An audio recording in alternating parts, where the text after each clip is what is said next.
is High Flyer TV, another episode back with Master Sergeant Glenn Cook. How you doing, sir? Doing good today? All right, cool. And so where do you recruit out of? Well, it's kind of a tricky question, but originally Kokomo, Indiana, but I'm also covering down the Avon office in the Indianapolis area All right.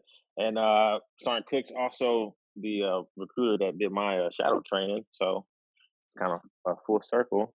So you're here to tell us about the Softbook program and the benefits of it, because we know about it, but you kind of enlightened me that it's some great benefits to it, and folks should be doing it more than what they're doing.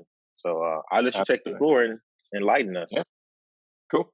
Yeah, so it's just one of the many avenues that we have as a recruiter to kind of benefit us, but also benefit our depth, delayed entry program to basically help us do our job. It's a multifaceted program, but ultimately it's helping set these young adults up for a really successful start while they're in high school. It gives them a lot of time to develop for a year plus sometimes, depending on when they start the program. And I kind of hear some people saying, "Oh, well, I got to babysit them for a year," but I kind of throw back at them. How's that any different than back at your primary career field when you are now supervising people? So you're having to do it longer than a year sometimes in those situations. So a lot of times I get that from some of the younger NCOs that maybe they haven't had that experience in a supervisory role. So this is just another way for them to start building and developing those skill sets with these future airmen in their depth, and they're still able to learn and grow together. So it's kind of really cool opportunity. So in my zone, I do have to rely upon the different avenues, not just grads and seniors, but definitely the soft books and prior service out in my zone. But the soft book program is a really good tool that a lot of recruiters can use no matter where they're at, in our region. So it really allows you as a recruiter to develop these young airmen, future airmen, really early in the process. You're able to build up a lot of trust and relationships with them, but also their teachers in their classrooms. So that's kind of another good avenue that recruiters can utilize to get into the schools outside of the fruit stands. Setting up in the lunchrooms, which really is not that effective. So you really have to look at this as a really good tool to get into your schools from a different angle. So you get these juniors motivated early. Something that I wish I had done coming out here early in my first year was plant that seed really early, maybe freshman, sophomore year, with a lot of these high school students, because you're out here for 4 years. So the work you put in, not just for your seniors and grads, but the work you put in for freshmen and sophomores at that time are going to pay off for you later on down the road. So that's definitely something that goes into planning and making sure that you have the time to be able to allocate to getting into those classrooms and planting that seed early with these guys. So this is kind of one thing that I kind of picked up on in the middle of the road, middle of my game out here. That definitely I wish I would have done sooner.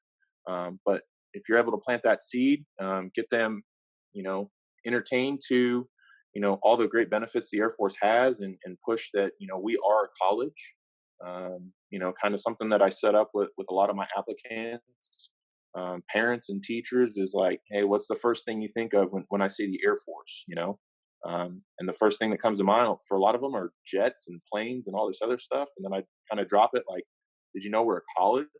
We're actually an accredited college or Air University and all those programs, that we're telling people about. So I use that as a really good tool to kind of lay out the framework of you're not just joining the Air Force, for a career, but you're also joining to knock out your college right out of high school. So these kids are smart. They do their research usually before they come talk to us and learn all the processes as best they think they know it. And then they come talk to us typically, in the classroom settings, or teachers put us in contact with them. But it really allows them to start the process April 1st, their junior year, and as long as they're 17 years old, with parental consent, both mom and dad, have to sign off on the 1966 to allow them to start the process. Another thing that I wish I would have learned to kind of plant that seed early with these kids too is emphasize the importance of studying for the ASVAB if they do think military career or just having a good understanding of what career fields are out there. Definitely study for the ASVAB, and I give out some ASVAB resource tools and online free tests and stuff like that they can utilize to prep for that test, because most of the time these high schools are just throwing these kids in a room and saying, "Hey, pass this test for state standards and graduation standards," and they've never taken a test like this before. So some do well. Majority of them they don't take it serious. So if you're able to plant that seed early and make them understand the importance of what the test is and how it can benefit them, in the long run. If they do well on it, that's just one less task that you have to do as a recruiter and getting them set up to take that ASVAB test before they process as well. So there's a lot to it, but once they get fully qualified, program starts April 1st. They're fully qualified on the qualified and waiting list. They wait to be matched to a job July, August, and September. So the accessions plan already has these jobs set out a year in advance for these juniors, the Softbook program to utilize. And it's kind of a tool that I use to explain the benefits of getting started early. You get a separate list of jobs that you're not competing with your senior classmates with later on down the road if you do decide to join, later in your senior year. So we get a very, very well-rounded list as recruiters since I've been out here, and you're able to find the value of getting them motivated and showing them, hey, you're going to be set up for after high school, and then it's on them basically to graduate and get their diploma their senior year. So my first year out here, I was kind of learning the program. I had three my first year, three Softbooks, and I utilized them heavily in my debt program. Made one of them my debt commander, my right-hand man at the time, helping me out with Monday check-ins and weight checks and keeping everybody motivated. And I mean, we set up community service projects in my town, and I kind of put it on them to help me find these projects and organizations to have us come out and facilitate, and show our Air Force core values, basically. So we did Habitat for Humanity, road cleanups. We did landscaping projects for the city. So we're out there wearing our depth shirts, and I let the airmen, the future airmen, kind of lead these projects. So it helps you build these community relations too by getting involved and getting them ready for what's to come down the road. So just to recap, I mean, because the average recruiter that's listening to this, they may be new, and to them, they're still trying to get the hang of just regular, sessions. But just to recap, when you process soft books in juniors, there's no difference. You're still doing the same processing, correct? The exact paperwork. I mean, you just add a 1966 if they're 17. And then so also for the recruiters that are listening, this program, is it any incentive? And what I mean by that is extra booking credits or anything like that, or is it strictly just you get a res once they book? Yeah.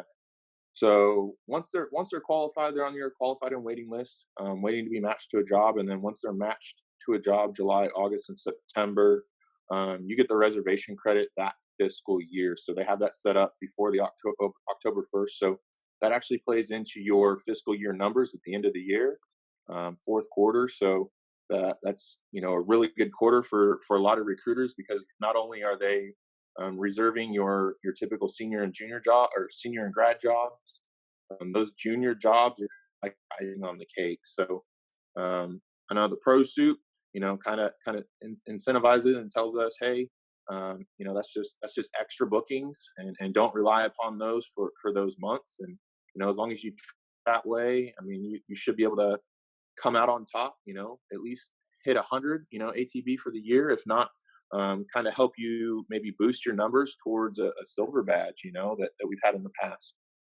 So definitely, it just counts as a single booking initially. But I can tell you from experience as a flight chief, the year that I filled in with H and E flight, that kind of gives you some flexibility too, with some of those primo jobs later on down the road that, at the flight chief level that you can absolutely utilize to your advantage later on too. And do you notice a trend in juniors or softbooks scoring higher in the ASVAB, or do you usually see them score Absolutely. lower? No, I see the juniors killing it compared to the seniors that take it. So I can tell you, at least from my experience out here in Indiana, the senior list, the ASVAB list that I get from my schools, it's typically the kids that couldn't pass the ISEP. That's a requirement for them to graduate out here, or was. That's going away, and now the ASVAB is the new requirement. So the seniors that took the ASVAB are typically the ones that couldn't pass the I-step. So they really didn't understand the material, math and English, and all the important stuff that is on the ASVAB. But the juniors, they're right in the middle of the material of what they need to know for the ASVAB. With Algebra 2, geometry, like that stuff is still pretty fresh in their mind. Or some of them are taking AP courses, so taking the ASVAB test to them really isn't that hard. Some of them just go in there and wing and actually do fairly well. But I personally see juniors scoring better than the seniors because of those factors. And what's great about that is, they take their test their junior year. Those test scores are good for 2 years. So even if they don't start under the junior program, or maybe they are not 17 yet under the junior program window, you can still utilize those test scores later on. You just got pulling from MEPS. Yeah, that's a good point. And then the other thing I want to ask is, because I've experienced this with some of my soft books, it gets to a point sometimes that they lose motivation, like when it's like maybe midway through or they're getting close to actually shipping out. And I sometimes put them in positions of being depth commanders, is using my juniors or my depth commanders, or I have event coordinators just make up roles. What are some tips and tricks that you use to keep them motivated, and to avoid those situations where, although a software cancellation, if you catch it early enough, I mean, you still probably could be able to fill that job, but how do you avoid, or have you had any situations to where they just kind of canceled on you and Um, you couldn't explain it? I I'm trying to think back. I'm not gonna lie. I don't think I've had a junior cancellation. I've seen them, being flight chief and people in the flights. I really think it stems from your depth program. Um, how involved are you in the depth program? How in depth is your depth program? If it's just, hey, let's show up for an hour and talk, and I give you some information, like they're not gonna see the value of how it's helping them develop as future airmen. So I put a big emphasis definitely on professional growth, personal growth, physical development. Doing PT, not just during our meetings. Like I give them challenges and stuff like that to do throughout the week. But I mean, I can definitely see senioritis almost. The burnout of just kind of going through the motions, and you just got to keep it fresh. Like don't do the same thing month after month.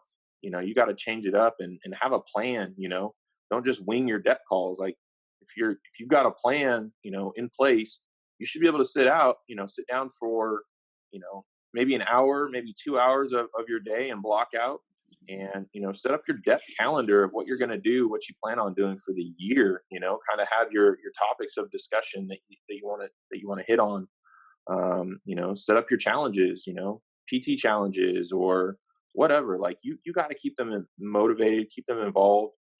See them in the schools. Definitely reach out to them in the schools and get them involved. Whenever you go to a school, have them tag along with you and maybe walk the lunchroom and be a part of their school programs. If they're in, music or sports or whatever, like show your face, during those programs and show them that you actually care and you're not just there to put them in the Air Force. Like you're a part of the community, not just, your mayor and all your, high up dignitaries. Like you're part of the school too. And if you're not making those attempts and showing that, that good faith that you do have their best interest at heart, like, yeah, they're not going to see that. And they're gonna get disinterested for sure.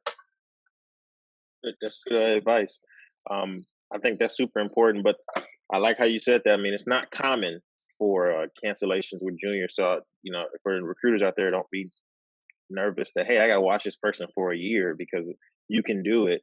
Yep. It's not often that they, will cancel on you. And if it is, then like Sergeant Cook said, I mean, that's an issue where your debt management maybe needs to step it up or you need to be more involved. So good Yep. info. Yep. So this is all great, info. Can you also kind of explain, I guess, over the years when you actually recruit juniors and soft books, how do you market them? Like, how do you reach out and get to them? Is it from school lists? Do you have like a special tactic to where you're just in the right place at the right time, or Yeah, I mean, is probably Kokomo just full of juniors? mix of everything, really. So like I said, throughout the year, kind of picked it up halfway. I wish I started doing this sooner. Was getting involved with seniors, freshmen, and sophomores. Just planting that seed in the classroom settings. I would take any classroom presentation. I don't care if it was a junior or a senior class, like freshman, sophomore. I'm gonna get into the schools. So you really got to start early with these kids, because if you're out here as a recruiter for 4 years, these freshmen and sophomores are going to be rolling into your junior and senior program your third and fourth year out here. So I think that's important. Definitely plant that seed there. Explain to the faculty as well, doing the COIs, and explaining to them the college benefits of joining the Air Force and how it will benefit their students, because a lot of times these kids are, I wouldn't say brainwashed, but they're head over heels of, I'm going to go to college because that's what my school was telling me and what my teachers are telling me.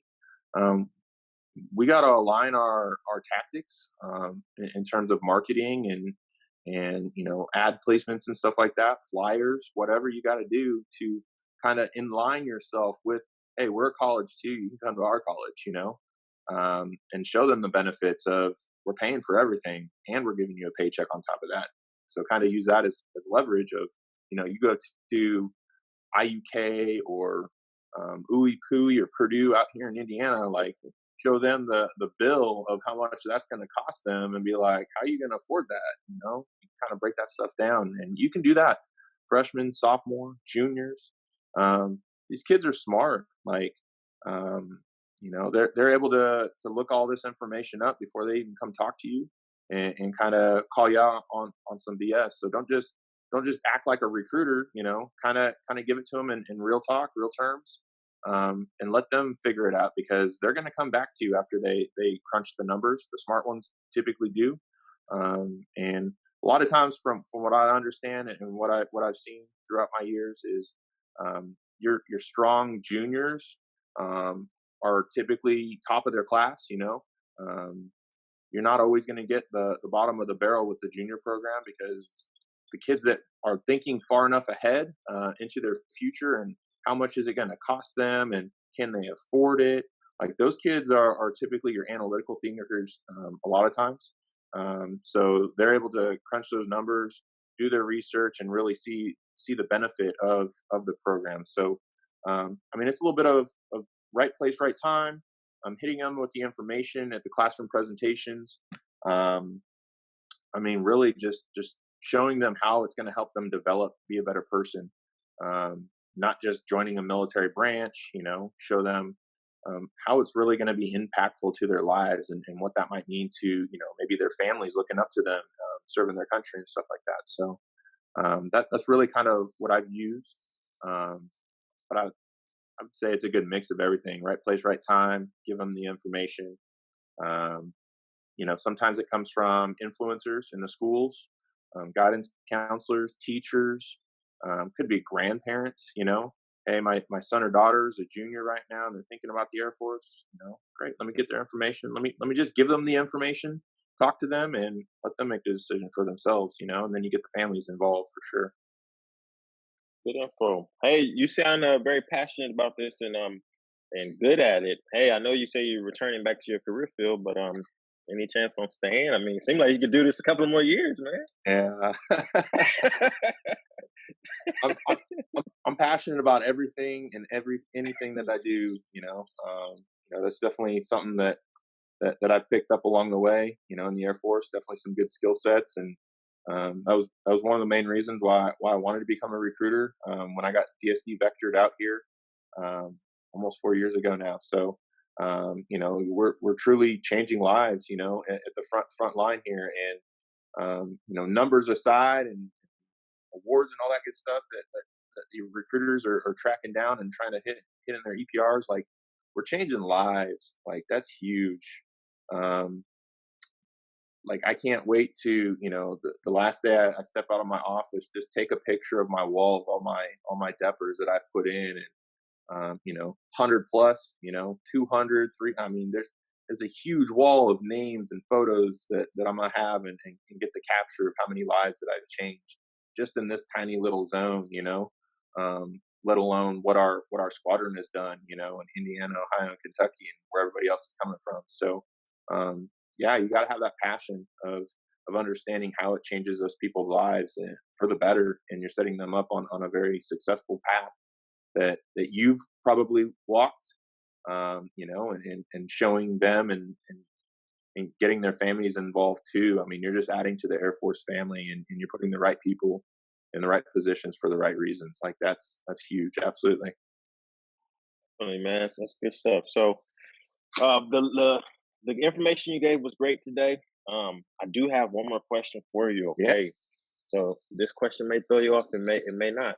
But what are you Nah. doing right now to develop yourself during quarantine season, Quarantine. professionally, personally, Yeah. anything? So, I mean, physical fitness definitely is huge. Staying on top of that stuff. So, I mean, I'm part of the 328 challenge.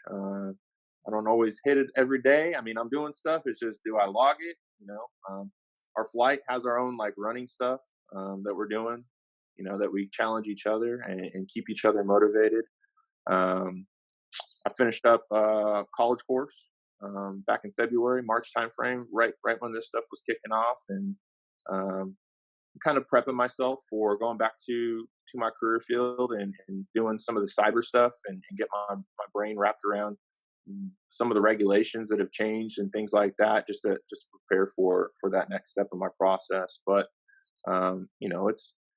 it's definitely trying times, different, um, unprecedented. A lot of people keep throwing out, but Air Force will continue to move forward, move on, and we're still processing people out here. It's just kind of slower because of MEPS, and what they're allowing us to do in terms of processing days and stuff like that. But um, it allows you to kind of take a step back from the grind a little bit, and kind of reevaluate the directions that you're headed, and kind of help set up some plans for moving forward, and how you're going to accomplish some of those goals, whether they're short term or long term. So, for me, I'm still definitely recruiting out here. I cleared somebody this week, a junior this week, um, cleared two last week. Like, it's just, you got to keep doing it, but it's at a slower pace, and you got to be able to focus on the things that are important to you. Family, physical fitness, professional growth. Like, you just got to find that time to sit down, just like in recruiting. You got to sit down, and plan stuff out, and stick to it. Stick to your plan for sure. Awesome. Well, that's all I have for you, man. So, any last comments? Set yourself up for success out there for sure. This is just one of many avenues that you should be utilizing in your tool bag for sure. The Softbook program, um, and it could really, help you out fourth quarter, of pulling across the line, and/or hitting those numbers you need to hit that silver badge, or be one of the top recruiters in the squadron. So, um, you know, areas that aren't inner city type and stuff like that. Like, why wouldn't you take advantage of this program, and utilize it? I mean, even if it's only two or three extra people you're adding to your qualified and waiting list or depth, once they get matched to that job, why wouldn't you utilize it? Like, it just makes sense. All right. Well, thank you. Anybody that has questions about Softbook program, I mean, obviously you can ask your flight chief as well, but Sergeant Cooks, Yeah. very helpful. I mean, I still ask some things, not every day because not a rookie anymore, but I still have some things if I need help or advice. So this has been High Flyer TV, where we report the real on recruiting.